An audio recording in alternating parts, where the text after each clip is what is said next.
Our final streamed top 16 match is about to happen. It's going to be Technogoose taking on Greensheep, two animals.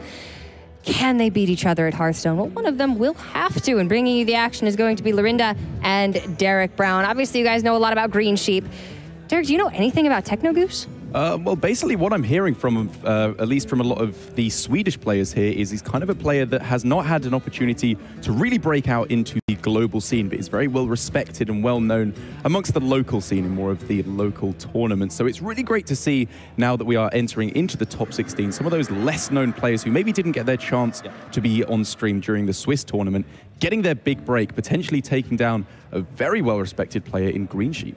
Yeah, I still have him on my friends list when I cast him at Assembly in Finland in like 2015 or something. Okay. Something like that. He's been around a very long time, back from when I was just casting like smaller events. So yeah, what you just said, he has been there and almost done it a lot of times, but like you say, chance to actually take down a big name.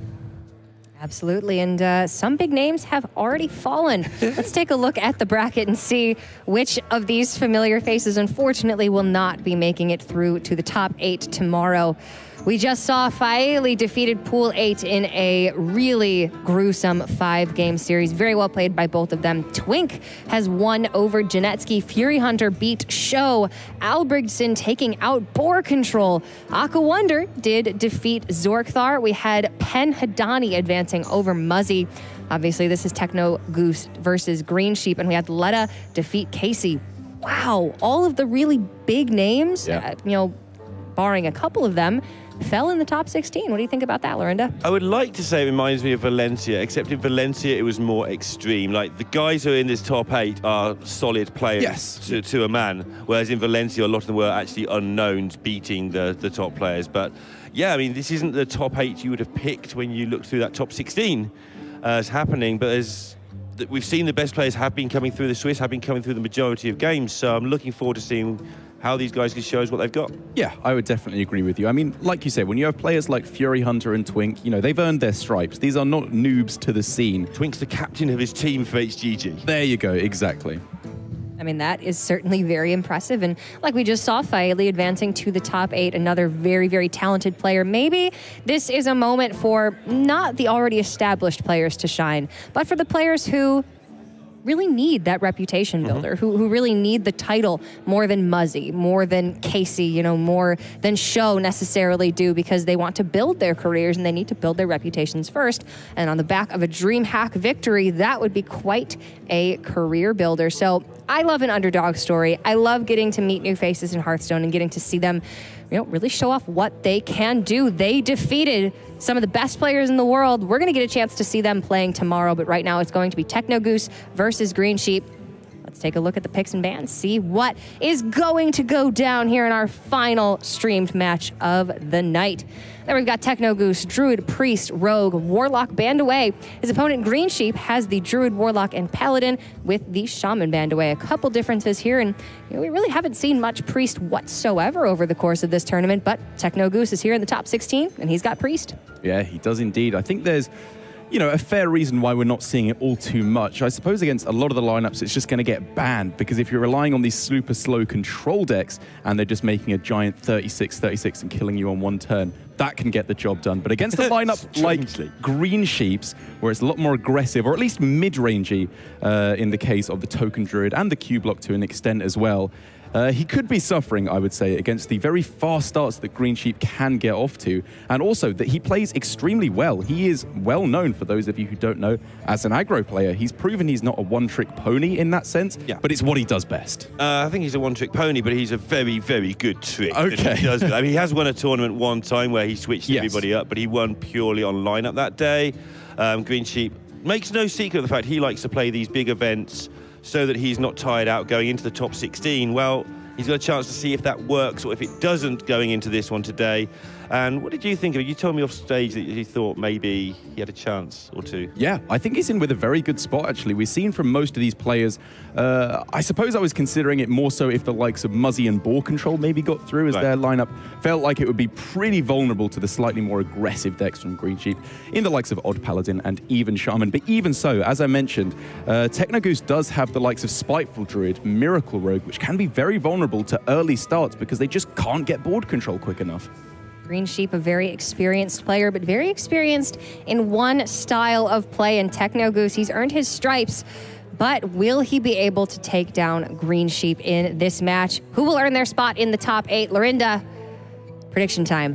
Who do you think it's going to be? Who's going to win out of a sheep and a goose? Yes, I do. I think the goose has the air advantage, but I think the sheep also very fluffy, preventing attacks. Pretty strong. I think the sheep's got a great chance. Fluffy's got a reputation of getting into the top 8 in this event, so I'm going to go for Greensheep to tenuously back that up. I like it. Moving away from terrible, dare I say, animal analogies, but, you know, nice try, guys. Hey, you said it, I didn't. Yeah, fair enough. I thought it was pretty good. Help. You don't need help, Lorinda. Stand up to him. I can't. I try. He just does that. He stands taller. I know. All right, in terms of Hearthstone, though, I think Greensheep's just pretty far in the lead. He's got himself through to this point, winning 4 series in a row today, I believe, after going 3-2 on the first day. He's on an absolute tear at the moment, a lot of momentum, and he's got still a very favorable matchup, I believe, here. Yeah, I mean, that is undoubtedly very impressive. Both of these players made it through to the top 16. Which one will be advancing to the top 8 and playing on stream tomorrow? The final player in our top 8 is going to be decided. Will it be Greensheep or will it be Technogoose? Let's find out.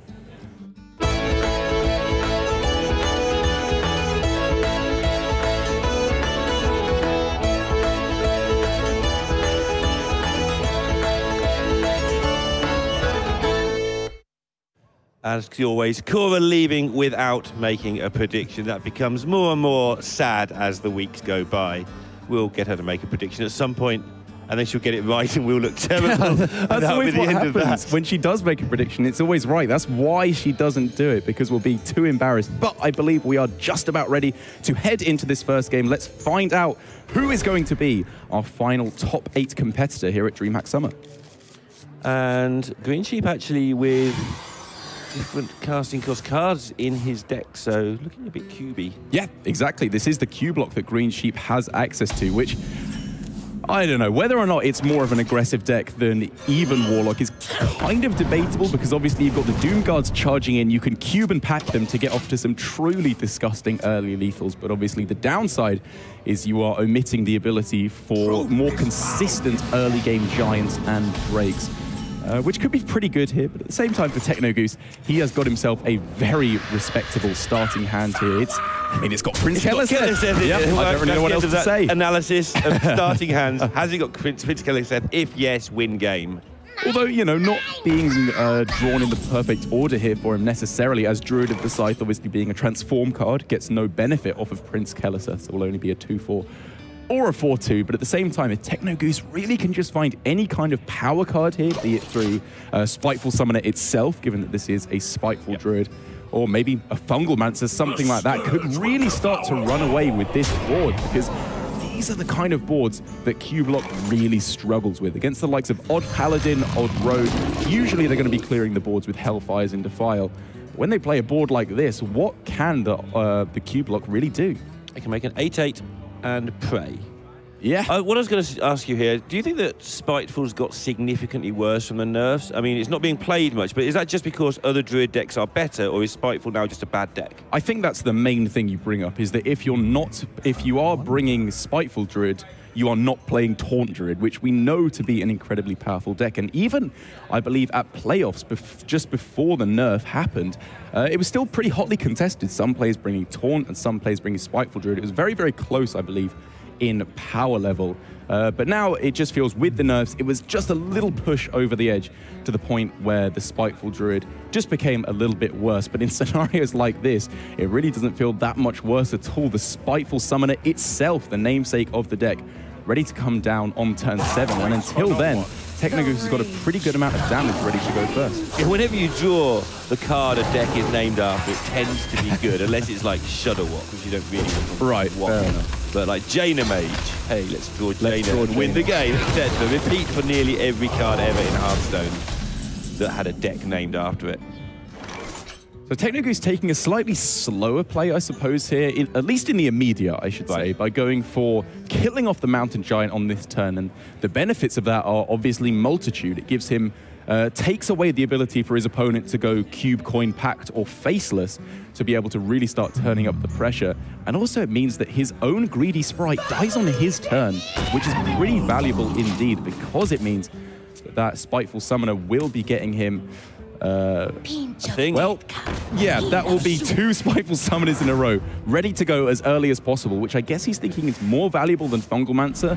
It was debatable, though, I believe, as, wow. Yeah, that's a Tyrantus. Yeah, that's just and kills people. All analysis kind of flies out the window when an opponent plays. That's Tyrantus. Yeah. And end. So the only question now is whether Greensheep can find enough stuff to throw in the way of the first Tyrantus, while strongly anticipating the next one 20% of the time. I mean, in terms of stuff you can throw against a Tyrantus of your own with the Faceless Manipulator is definitely worth considering, at least at the moment, because if you are going to be fighting back on the board, taking a huge chunk of damage to solidify your own board control first is definitely something to consider. But at the same time, if he is going to be solidifying his health total without just dying in the meantime and locking down board control, going for a Void Lord here off of the Lackey felt pretty good indeed. Obviously, he was not able to find it. Yeah, I think he was just close to dead there to like Leroy. Okay. A bit too scary. Yeah. So, because it's buffed as well, obviously, of course, with the early Keleseth. Yeah. For those moments when a 12-12 isn't big enough. Yeah. As Technogoose drawing the first Ultimate Infestation, maybe getting a little bit scared about drawing the second one, obviously, before the second Spiteful Summoner can be played. But here, getting the 4 burst damage and the massive buff, meaning these minions... I mean, the 12-12 was never going to be removed anyway, but at this point, it's just truly going to be pushing way over the finish. I really like how he's gone about this. The temptation is to play that second Spiteful Summoner and get this massive board of things that just never die. But actually, just plopping a 1/7 in the way is far more aggravating for Greensheep to have to deal with. The Spiteful Summoner's not going anywhere, except it is, but yeah. Right. But just getting this built up now, how on earth do you get to this Tyrantus? Yeah, there's just not really any way to get through. Obviously, the adage or the joke about Lord Godfrey is if there is a board, it will die to Lord Godfrey. But a 14-14 Tyrantus definitely has a thing or two to say about that. And now with the second Void Lord picked up as well, even if he could find another copy of Possessed Lackey, it would be unable to summon it whatsoever. And with no real ability to put up a taunt wall yet, going for the Faceless on the opposing Tyrantus is obviously too slow. Maybe on the Crypt Lord? Even then, I'm not seeing it. I think it's just too much pressure coming in from Technogoose right at the start. Looking good for taking this 1-0. I mean, you keep thinking, oh yeah, you just play some Void Lords in the way in a minute. That's 2 turns away. Yeah. And it's just incredibly slow. Like, we feel like we're on about turn 10 because of the size of the things. Normally, when we're talking about Taunt Druid at this point, stuff has happened. But actually, all that's happened here is you played a card that has made a 12-12 occur. That's right, an incredibly decisive victory there for Technogoose. And I think, you know, obviously with the fact that there are only 5 10-drops in the game at the moment available to be summoned off of the Spiteful Summoner, getting the Tyrantus helped him out a lot in his plan. But the main decision point there for him in that matchup was whether or not to go for the Fungalmancer on turn 5 or ramp up to a Spiteful Summoner on the following turn. I think his line of play, killing off the Giant to remove any kind of play with Facelesses or Cubes to multiply that Giant, leading up to an early Spiteful Summoner, really solidified his position in that game because he knows Q-Block is just a pretty unreactive deck at the moment. When there's a Giant minion on your opponent's board, you don't have Siphon anymore.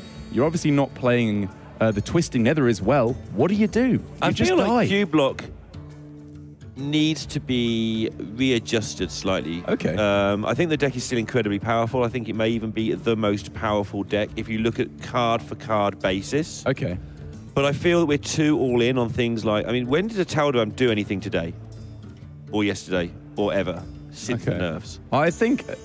Well, I mean, to be pedantic, I think it was... Don't be pedantic, that's your job. It summoned, it copied a cube with 2 sleepy dragons inside, which was fairly powerful for a 3-mana play. He did lose anyway at that point. That's a good point to work good out. Ending but to it this did great something. story. It summoned 2 Sleepy Dragons. I just wonder if we need to reassign what we're trying to do with Q-Block in general. It's not quite doing the powerful things it's capable of. I don't see why you wouldn't want Doom Guards and Cubes in a deck.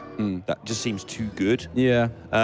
Even Warlock seems kind of boring and ploddy and feels like Q-Block should be better, but whenever we see Q-Block, it just isn't performing. Yeah, that's what I mean. That's what I was going to say in response to that, is a readjustment of Q-Block kind of is even lock. It plays to a lot of the same strengths, obviously, of hitting Giant as quickly as possible, obviously Gul'dan at the end of the game.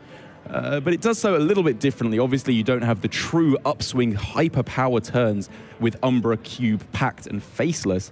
But it does a very good job. Plodding along is good enough because it's more consistent. Yeah, it is. And we've started, as the tournament has gone deeper, to see it get banned more and more. On day one, we're sitting there going, oh, we're just casting even lock every game because it's not a threatening deck. It's like quietly threatening. Right. It just goes 55% against your lineup, beats you 3 times, and GG, off you go. And I do imagine if we'd seen Greensheep on stream more, we would very likely have seen more even lock being banned. Because with a lot of his decks being very board-centric, to the likes of Token Druid, even Paladin, Odd Paladin, and even Shamans, could be very vulnerable to the likes of Hellfire and Defile. Technogoose has the start he would want against this particular deck. Like, you're going to get overrun really quickly a lot of the time, so getting those early drops, obviously not getting Keleseth is... it's impossible to say that without it being a meme, but you know, you have to get Keleseth if you're going to fight this, but everything else in his hand is actually pretty decent in terms of holding off the Paladin to... If he draws into his good stuff, he could be in a good spot somehow. Very respectable indeed. I mean, just in terms of the health total of his minions, 3 health at minimum on this Crypt Lord, 6 health on both of the Saronite Chain Gangs when you actually obviously factor in both of the Chain Gangs. And that's exactly what you need. You need to be value trading, because they will be able to go very wide on the board very quickly, as is the point of Odd Paladin. So you need to be value trading as quickly as you possibly can. I do like watching Greensheep, how he assembles armies. Like here, play Raid Leader, trade some stuff in, looked perfectly fine. Right. And he's like, no, I can play Raider next turn and send even more stuff in. So what's the hurry? Just obvious things, but he's very organized in his approach to aggro. He's played it for 4 years straight, let's face it. Yeah, exactly. And it's, you know, it's not so easy in this scenario. There's a lot of things to consider because we see a lot of players, I would argue, going for hero power too much in this Odd Paladin deck, because it's obviously very good to go for hero power, but playing 2 1-drops is better in terms of immediate tempo onto the board.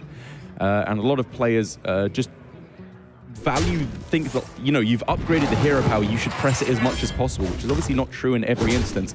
But here for Greensheep, multiple reasons to do so. You want a wide board for the Raid Leader, and you want a heck of a lot of 1/1 Silverhand recruits to go with the level up. Yeah, it's something I've found about Greensheep's play over the years that's always interested me, is he will go back to the thing you're not supposed to do. Like the general rule that everyone will tell you, like, don't press the hero power too much in this instance. Right. And he'll go back in time and find out, okay, people did this and they were told they weren't supposed to. When can I? Like, he'll look at the thing. Obviously, if people were doing it, this is a fairly good thing to do. Yeah. So what are the exceptions to the rule? And he finds those exceptions. That's what makes him a good aggro player. Right.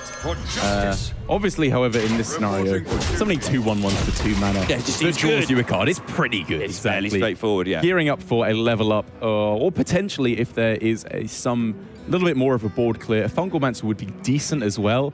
But obviously, this is where the Spiteful Druid struggles. It is an unreactive deck. That's inherent in a deck that only runs 2 spells. You cannot immediately remove opponent's minions. You instead have to develop as much as you can. And it looks like Greensheep could just go for a pretty scary level up indeed on this turn. Yeah, I was talking to one of the players outside who sort of analysed all the lineups, who was one of Goose's playtest partners, I think. And it was basically like he's run into the one person in the top 16 who will beat him. Not, you know, whose lineup is significantly better head-to-head than his. And you can see this here, like, Spiteful seems like a fantastic call for this tournament. There's a lot of this dirtly mid-range stuff going on, and Spiteful just loves killing dirtly mid-range decks. I mean, even just the fact that there's so much odd and even decks in the play at the moment, the fact that you are cutting your cards in half very often means that a lot of the strong removal cards are just gone. So the reactivity of decks falls by the wayside, which means if you can stick a 12-12 or a 10-10 on turn 6 or 7, you're very possibly just going to be winning the game at that point.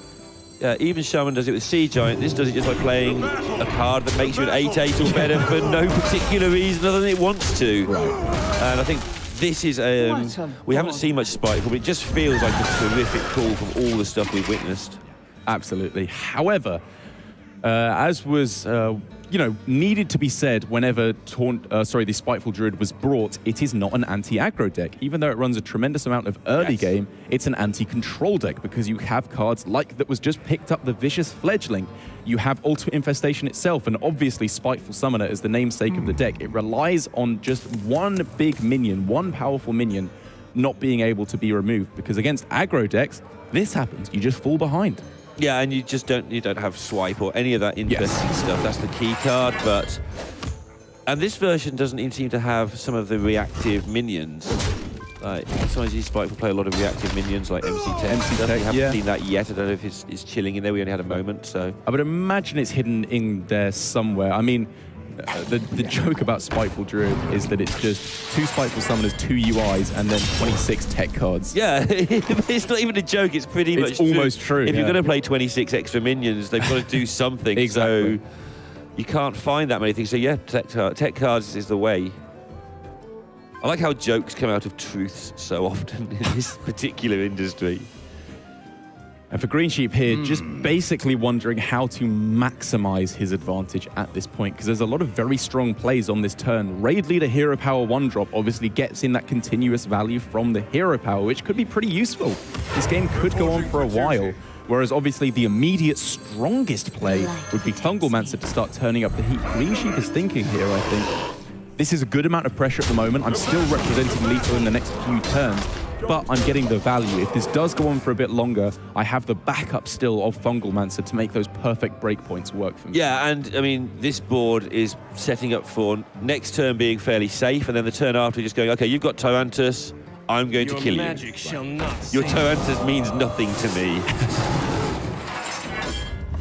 As it happens, he's not even in a position where Technogoose even has the Spiteful, but Greensheep has put himself in a position where he can just ignore anything that pops out of a Spiteful and kill the Goose. Exactly. Very possibly going to be trading for the moment, at least because then he can get more value from his hero power, because he's running out of space, as you always seem to do as the odd Paladin, because, again, the obvious play on this turn, hero power Fungalmancer looks fairly strong indeed. Let me think. I suppose looking at anything you could potentially be weak to, in terms of AoE, there just isn't any. Primordial Drake you're not really playing in this deck. Obviously, I think he needs to work out here how do I get lethal next turn through a crit? Like, what's the most damage I need to do to win next turn? Or just through any taunt, because it could be Tar Creeper, Satellite, Chain Gang, Crypt Lord. Like you said, just can I set up lethal next turn no matter what? And this feels like a pretty blooming good way to do so. 5, it's lots. It's an awful lot of damage. I don't really think Technogoose can survive for too much longer. This is probably the most. This is the most defensive option he had, just to torture himself for one more turn. Was another raid leader before the raid leader, but now that that's picked up, he can obviously sacrifice in one of his 1/1s, turn up the amount of damage quite drastically, and I think that might just be lethal right now. And even if not, the best play available for Technogoose next turn will simply not save him. It doesn't deal with a wide board. This is what Spiteful Druid struggles with, which is why if he was predicting a meta of Odd Paladin, even Shaman, exactly what Greensheep was bringing, it would be a very bad pick. But clearly, he's made his way through to the round of 16. It seems like it was a pretty good meta call so far for this tournament, but he has seemingly met his match in this Odd Paladin. Yeah, I just feel that from what we've seen in the upper echelons of the Swiss bracket, that this Spiteful Druid is no surprise to me. It just comes sailing through. But it's also no surprise that Greensheep's come through. Like, we're seeing a lot of Miracle Rogue, and Miracle Rogue just doesn't like being hit in the face hard. Yeah. And if you're starting off each match 1-0 down because your Miracle Rogue's in trouble, there's not as many counter lineups being built as used to be. I think people are bringing 4 good decks a lot of the time. Obviously, they are having counters. They are covering their weaknesses, but I think the 4 good decks is pretty much how people are building it within those parameters. I would agree. Yeah. I mean, what the 4 best decks are is obviously much more up to debate at the moment than it has historically been in Hearthstone. But for Greensheep, his lineup is looking to be going pretty well, because for Technogoose, how he responds to this odd Paladin is not that obvious. He's got the Miracle Rogue, which I would not particularly like to take that matchup. And as for the Priest he has there, the combo Inner Fire Priest, you've obviously got the Dragon package, which kind of helps swing things back in your way. But if you can't hit those Duskbreakers, you're looking to be in a pretty scary spot indeed. Not from playing against this particular Priest, but playing Odd Paladin against other Priests and watching them do it. Like, yeah, you Dustbreaker, I make a load of 1/1s. Right. If you don't Dustbreaker, I kill you with the 1/1s I already have. So you've not just got to get the Dustbreaker, you've also got to get threats of your own, which have to come down after the Dustbreaker, because otherwise you blow them up. Or you make some giant Radiant on like turn 2 or 3, and then you Dustbreaker it half to death, kill your opponent's board, and find a way. Right. But that might be better than just getting killed by Rogue. That looks like a good hand. That's going to be like Paladin. Yeah. That looks like... Yeah. That's pretty much as good. Okay, it's not as good as it gets. If you can hit something like a Cleric right off the start, it would get a little bit better. Or, as we mentioned, a Duskbreaker. But, I mean, Radiant into Power Word Shield has just kind of been the strongest turn 2 play we have in Hearthstone since, like, Totem Golem left or something like that. Like, it's just so devastatingly powerful against these aggressive matchups. Also having that copy of Shadow Visions in hand to get him, I don't know, an Inner Fire if he needs to, another shield, exactly. All these super powerful options, which unless Greensheep is able to deal very quickly indeed with this Radiant Elemental, will just not be good enough. And, I mean, it's just a Naughty Cleric away from winning the game. It's easy said. I mean, Naughty Cleric's not like to be picked up here. Look at this hand. That is absolutely disgusting. Radiant Shield on turn 1 of the game. I've got a hero power that makes 2 dudes. Well, guess what? I've got a card that makes a 2/7 on turn 2. What? Just don't care about your dudes. However, it is worth pointing out at this point for Technogoose, he has 1 strong minion, but as we know, 1 strong minion does not always get the job done against Odd Paladin. You need to be able to take out these minions as and when they come, because if you don't, you get hit with Raid Leader or Divine Shield Maul or Fungalmancer, something like that. So obviously Technogoose has the ability to go a little bit wider on the coming turns. But now Greensheep has double copy of the Creeper as well. This could maybe be, for Technogoose, a little bit too much pressure until he finds something like a Wild Pyromancer. And this is where general rules go out of the window. Like we were saying last game, how he's just going to press the button every time. Well, this time he needed to kill some stuff, so the weapon comes out as quickly as possible. It helps that it makes 2 guys anyway. But I think even if it didn't have that ability, we'd have seen the weapon there keep things under control. This Circle of Healing, though. Yeah, this is getting old school. Injured Blade Master into Circle of Healing is about as old school as it comes for Priest. Way back in the day, that was the kind of combo that you were looking for. But again, for Greensheep, I think what he's realizing is when you see a hand that is so devastatingly powerful from the Priest as this one, you have to be incredibly optimistic about what they have left, which means he just needs to be hoping, praying that by some chance his board cannot be cleared off here, and that by going wide, he's able to deliver surprise lethals. Yeah, he's got the choice. This is a tricky trade or face decision, because this Radiant Elemental is capable of just doing so much work with the mana reduction. I think you probably take your chance with a Blade Master. If they've got everything, they've got everything. But I think the Radiant is just a little bit too dangerous. I agree. I mean, first port of call there, I was looking at just going face. But your opponent has 2 minions. They're trading every single minion away here. They're healing for 2 a turn. You just don't do enough damage to win the game. Greensheep cannot go face yet. He has to regain board control, and obviously potential for Duskbreaker to come down on that turn in the worst case scenario for Greensheep. He has to just pray that things get a little bit better for him, and Technogoose just has a completely dreadful rest of his hand, which that hasn't happened. One thing that I think is easy to forget with Paladin is it's really obvious, so it shouldn't be that easy to get, but it does keep coming at you. It can afford to take a bit of time to do trades if needed. It doesn't want to. But it can actually win a fairly long game if required. That's why it has 7 drops in the deck. Games are expected to go that long, and you can cheat using your magic button. So there's no reason to take unnecessary risks, especially against a deck where if you take out 4 or 5 minions, actually the deck falls apart, the Priest. But again, like you say, you want to be putting enough pressure on that they have to panic play their cards. But at the same time, for Technogoose, these Shadow Visions, I suppose, could potentially not get him the cards he needs if he does whiff, like, with not getting everything he needs. Maybe it falls apart, but here he's got the Divine Spirit. He's just an inner fire away from basically running away with the game, at which point Greensheep would kind of just have to race his opponent, which would not be very likely to happen indeed, unless he could hit Level Up or Taunt Maul, which I guess is very much not outside the realms of possibility. Yeah, and you have to give Technogoose credit for holding that second Radiant. It was really tempting to just lump it onto the board and get a load of zero-cost Shadow Visions and have some sort of exciting turn, but he held it back in a... I don't think it was for a bait, but it's worked out that way, that it's like, oh, Greensheep's now got to kill another thing, and it's too late. He can't take out this Radiant because he'll die to the Blade Master in his mind a significant amount of the time. Now in terms of this minion trading, incredibly difficult decisions for Greensheep and multiple lines to think about. He wanted to triple trade his tokens into the Radiant Elemental. He could then buff both of his Corridor Creepers, which is obviously a little bit slower. You're not getting the immediate attack buff. You're not getting the immediate attack in with the buff, but it does mean that your Corridor Creepers would potentially survive another turn. Sheep just saying, show me it. Show me you've got it, and I'll lose. Yeah. That, I really like this play here. It's like I can nibble away at that 14 health every turn until it kills me. That's not happening. Or I can just go, you know what? Have it, beat me with it. Go. And Goose is really close to having it and beating him with it, but he hasn't got it. And it's going to make things very interesting indeed going into these last 2 or 3 turns. Which is a funny thing to say when there's like a million cards left in each deck. Just looking for the inner fire there. Doesn't get it. Very visibly showing to his opponent that he has not got it. I mean, obviously, if he'd got it, he would have picked it, I suppose, in this But they are scenario. sitting opposite each other, so any sort of face like that. Greensheep wondering, why are you mad, bro? You just got Wild Pyromancer into almost a board clear.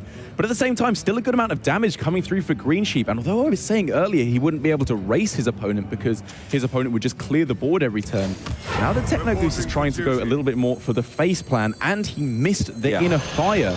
That Vine Cleaver could be the extra 12 damage over 3 turns that Greensheep needs to just win the race. This is just a foot race now. He's got to take care of what he can. Be aware that inner fire is the only way he loses. He does have a Vine Cleaver, so Sheep can factor all these good things in terms of trading. He has a button that makes damage happen. But in general, it's just, I'm going to have to kill you before you kill me. Keep an eye on that Blade Master. Make sure it doesn't have a health available more than my health total, so it can't inner fire me to death. And if I'm not going to play on 2-card combos. Yeah. You've shown you can't 2-card combo me. I'm never going to play round 1 ever again. And here, the exact point I was making at the start of the series, the fact that one big minion just doesn't do it against Odd Paladin. You can smack into 1/1s all day long, but they simply come at a faster rate than you can remove them. And Greensheep looking like he might actually be able to get the job done here with his Odd Paladin against one of the most devastatingly powerful starts I think it's possible to get as the Priest, but I don't know, I suppose showing... Northshire. Exactly, that's what I was going to say. Showing how good Northshire Cleric can be with the raid leader picked up as well. Well, Greensheep now has perfect information, so he should take his time on this turn and consider the top decks that kill him. Right. Because he can win this game over 2 turns or 3 turns, how he chooses. But safety first, I think he can probably calculate. Both powered shields have gone. There's no crazy kill in there. Yeah, it would... I mean, the best case scenario for Technogoose is inner fire. Like, there's no way you can draw more than 1 card on the following turn, I don't believe, in this Priest deck. So if Greensheep does 3 damage to this